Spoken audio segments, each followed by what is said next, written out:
So makulimlim na. Kanina ang init-init. At itong nakikita niyong boundary ito yung boundary ng Macabebe at saka Minalin. Ito, natakpan lang ito. Macabebe. Ito yung pinaka-boundary niya. And for today's video ay i-explore natin yung Macabebe, kung saan yung nakita nating daan nung tagulan, nung naranasan natin yung flood crossing sa mga ibang parte ng Macabebe. Yun naman ngayon yung pupuntahan natin, babalikan natin ngayong wala ng tubig. Tingnan natin yung itsura. Kasi nung time na yon gabi yun eh. Kaya hindi natin masyadong nakita at medyo nakakalito yung daan. Pero ngayon, yun yung dadaanan natin para makita natin yung yung itsura. Parang ano yun eh, parang subdivision. So let's go.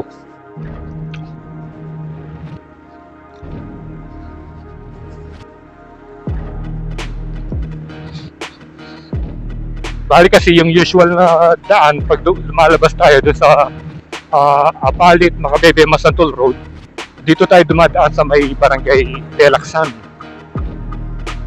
Yun, tapos lalabas tayo doon malapit sa tulay.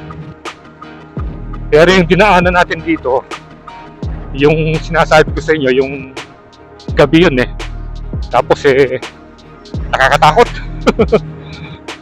Dahil puro baha, wala tayong idea dun sa kalsada. Yan, dito, kakanan tayo rito.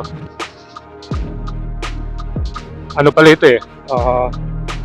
Dito pala, to Takasan, Saplad David, Dawe. Ayan. Takasan, Saplad David, Dawe.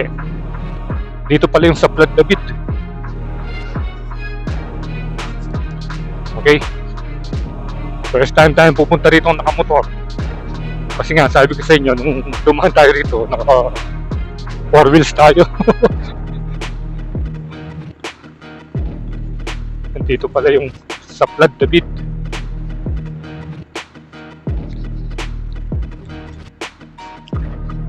Mag-explore tayo rito.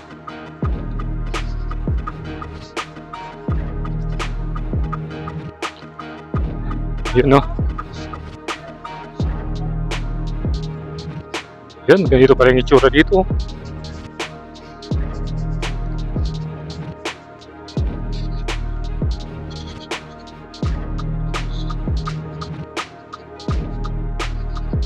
Meron ding ano rito, steel bridge.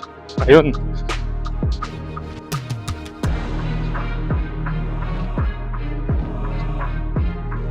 Ano ba yun? Parang school.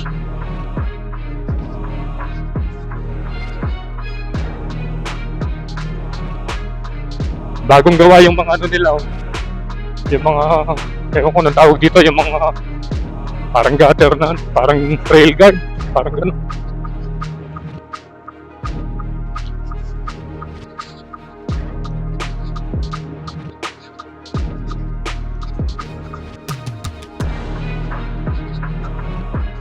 Yun, dito yata tayo naligaw nun eh. Dito tayo kumaliwanag, tapos naligaw tayo. O dito nga. Ayan. So dito tayo. Wow. Ganito pala rito.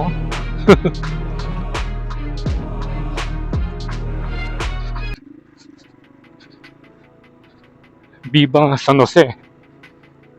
Yan, bali explore lang natin yung area ito hanggang makalabas tayo doon sa may main road.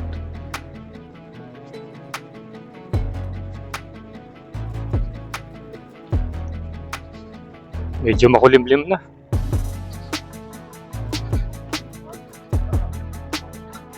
Diretso yun eh, papunta kitang kaya, main road.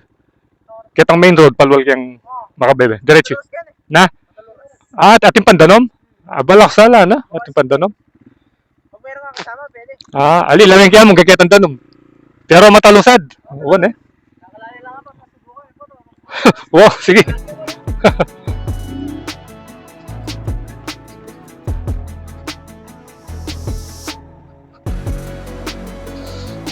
So yung sabi ng mga napagtanungan natin, madulas daw. Ibig sabihin, meron pang tubig.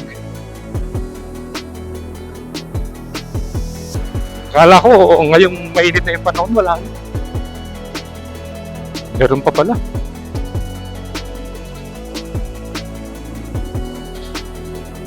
Di bale, tignan natin yung pinakadulo and then kung hindi talaga uubra si Pongkan doon, balik na lang tayo. Dahil mahirap na, baka madulas ulit tayo. Ngayon, no? Parang natatandaan ko na, ito yung dinaanan natin doon eh. Ayan, no? Bali, anong barangay na ba ito? Eh, tignan yung mga kabahayan, no? Ganito pala yung itsura dito, no?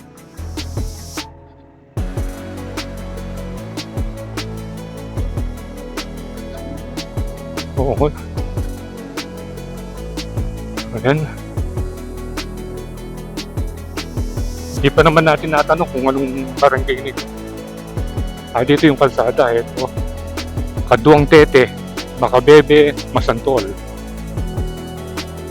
Pero try natin dumiretso. Total, nag-explore na rin tayo. Tingnan natin kung ano yung itsura dito.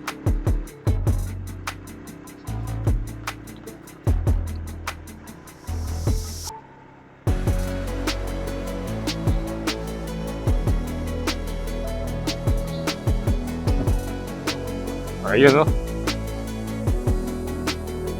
Ito. Malapit na yung tubig, oh.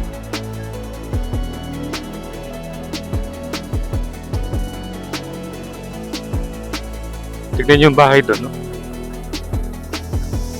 Ayun, no? Nasa gitna siya. Wala nang nakatira siguro dyan. Tignan nyo, kung gaano kalapit na lang yung kalsada. Kunting ulan lang, magle-level na yan, eh. Dito. Dito yata yung merong madulas, oh. Yan. Dito.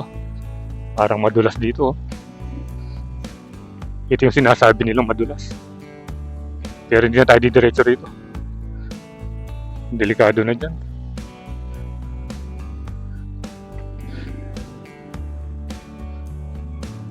Balik tayo dun. Ayun, no? May ibon nakakuha ng bulate, oh.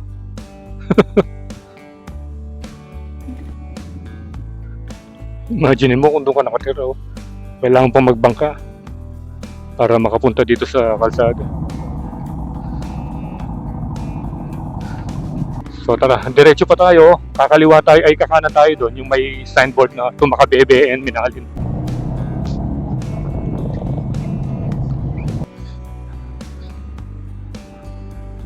Pero hindi na pa tayo pwedeng dumiretso ron. Malumot na.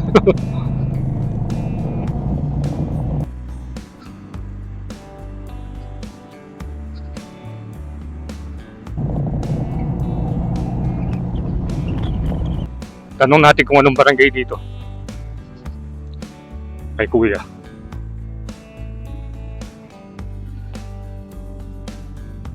Boss na yung barangay ni. Sa Plan David na. Itang kita. Alin, lumal ka kitang highway lagi na. Kenya. Kenya. Ali, Kening wanan. Macabebe, Kening Macabebe. Nya ito, matalusa din dalan. Makanya. Pero ini, alana ini. Ang gaya kitang, ini sa Plan David din eh. Ito nanok sita. Itong sentro. Kaya papunta na yung Macabebe na. Okay. Thank you na. O, yun. Ito na pala yung sa Plan David. Yung palang dinaanan natin noon. Yun na yung sa Plan David.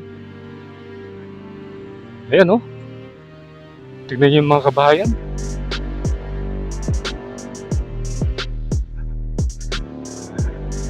Medyo nagka-phobia na tayo sa mga ano dito eh. Sa mga portion na may baha. Ito, merong nakalagay dito. Ayan, oh, babala. Madulas ang kalsada. Hindi pwede ang single na motor. Mag-ingat. Ayan. So talagang bawal yung single. Doon tayo nadali eh.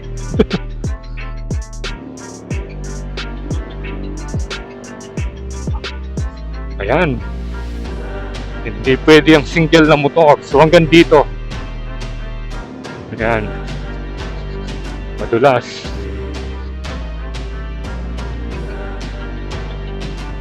Ayan. So nakita natin maraming warning dito. Babala.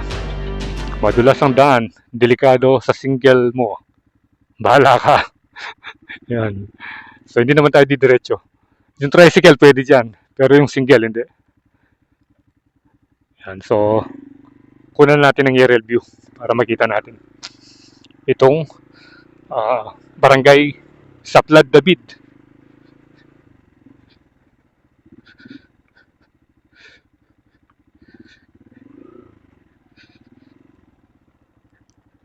Yun o, madulas nga. Madulas nga rito.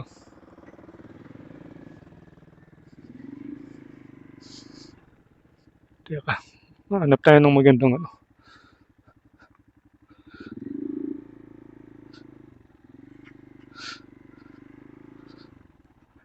Dito. Tumawid yung kolong-kolong. Yan pala yung dinaanan natin nun.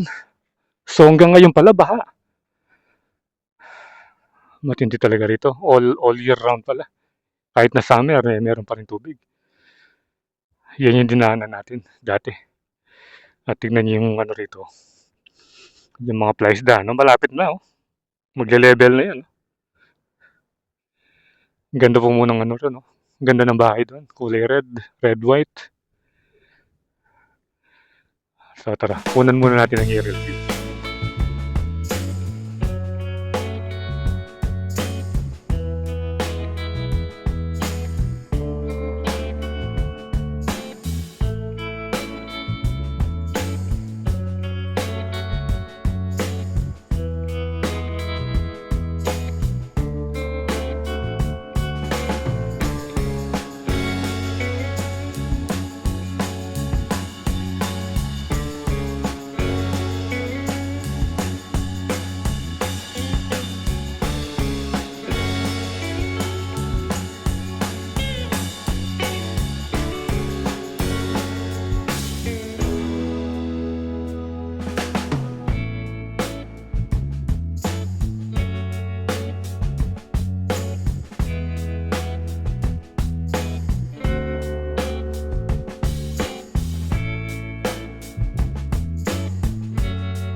Nakita na natin yung aerial view nitong barangay Saplang David.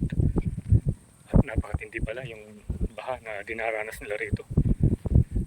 Imagine mo, imagine ano na ngayon, summer, March, mainit na yung panahon. Pero baha pa rin. Ayun. Bali hindi na tayo dumiretso dahil dito tayo nakakita ng medyo malilim na spot para makapag-drone. At simula doon, baha na. At saka pinagbabawal yung mga single na motor. Siguradong madudulas. Yung mga tricycle, okay lang, mga kolong-kolong. Hindi sila sesemplang. I mean, dahil tatlo yung gulong eh. Pero delikado pa rin. Tignan nyo yung tubig dito. Yan. Tignan nyo. Tignan nyo yung level niya. Halos mga 2 inches na lang. Pantay na yung ano. Pantay na sa kalsada. So tignan nyo. So isipin nyo kung gaano kahirap yung buhay dito. Ano pa yan ha, summer, lalo na pag tagulan. Sigurado hindi na accessible yung daan nito. Kasi dito sa mga matataas na tricycle na ginawa nila, yung in-extend yung mga shock, baka sila po pwede. Pero pag bumabagyo, I mean siguro negative. Tignan nyo naman, oh, yung dito sa likuran ko, wala nang tao yung bahay. Pero yung isang maganda, nakawala lang yung may-ari. Ayan. So ito yung na-explore natin ngayon dito sa may bayan ng Makabebe. At sabi ko nga sa inyo, nadaanan na natin ito one time. Gabi nun, hindi natin nakita yung paligid. So ngayon binalikan natin. Akala ko pwede na pwede na tayong tumiretso, hindi pa pala. So ibig sabihin, hanggang Tagulan nandyan pa yan. Tataas na naman yan. So ito na siguro yung peak na, or sa next month, ganun. Ito na yung peak na nakikita mo yung kalsada nito. Baka after that, pag May, pag dumating na yung Tagulan, wala na naman. Lubog na naman ito. So, ito yung ating update ngayon dito sa may barangay sa David. Dito pa rin sa bayan ng Makabebe. Hindi pa rin possible yun. Sa mga single motor, hindi diretso kayo pupuntang bayan. So again, salamat sa panonood. And ride safe always naman. See you when I see you. And Boylandas is signing out.